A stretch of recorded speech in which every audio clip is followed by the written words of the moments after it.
I recently replayed New Super Mario Bros. 2, a game I had beaten years before when it was first released. While the game doesn't make me nostalgic or anything, I still have a lot of good memories playing that game, but one thing struck me as genius when I was playing this 3DS exclusive. So in World 1A, a level heavily focused on traversing through or around pipes, you come across these bricks that are arranged in an odd way. Then you see this Koopa Troopa next to it. And because years of playing Mario games has taught you, or the first few levels of this game have taught you, you realize that this is a puzzle. So you stomp on the enemy, pick up its shell, and throw it at the bricks. The shell then breaks the bricks in a way that would only be possible with the help of the Koopa Troopa. Not too much just happened there at first glance, but 4 things surrounding enemy and player interaction just happen. Defeating an enemy, picking up the enemy, throwing it, and solving a puzzle. That's more than many games can say the player can do when it comes to enemy interaction.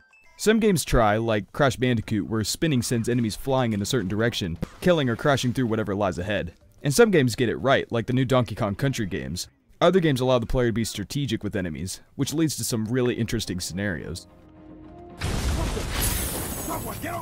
But when it comes to 2D platformers, no game does enemy interaction as creatively as Mario. In most games, it's only a 2-step interaction, kill or be killed, but in Mario games, there's a whole catalog of things the player can do when it comes to the Koopa Troopa. And I think that the Koopa Troopa might just be one of the most important and innovative enemies in any 2D platformer. Goombas force the player to jump, whether that's to avoid them or to kill them. Dry bones, similar to Goombas, force the player to jump, but you aren't in the clear even if you try to kill them, as they'll come back to life. Lakitus fly over Mario, dropping spiny enemies like bombs, and bullet bills fly at Mario. All these enemies are great and add variety to their respective levels, but none interact with the world like Koopa Troopas do. Everyone remembers this level from Super Mario World, where there's a row of Koopa Troopas waiting to be destroyed.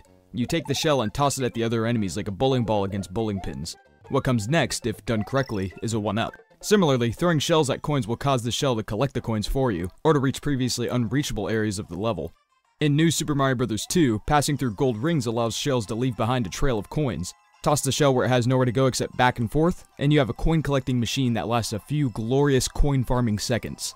So we've already seen the shell become a puzzle solver. Now it's become Mario's weapon, coin collector, and tool to reach previously unreachable areas. And all this comes from the fact that Mario defeated the Koopa Troopa, and this being a sort of reward.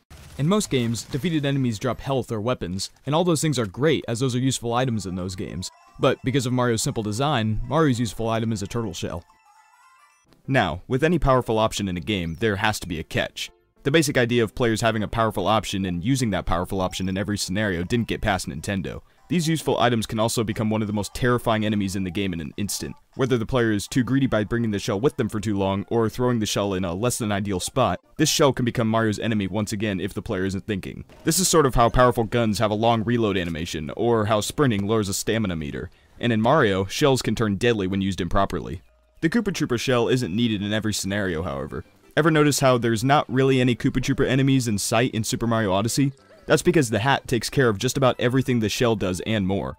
The only Koopa Troopas in that game aren't necessarily bad, but they're a challenge. And the Fire Flower in all the other Mario games takes care of enemies, but doesn't break bricks. But this is why I like the Koopa Troopa enemy so much. It's a quick, high-powered reward, acting as an all-purpose tool for breaking bricks, killing enemies, solving puzzles, acting as a coin collector, and more.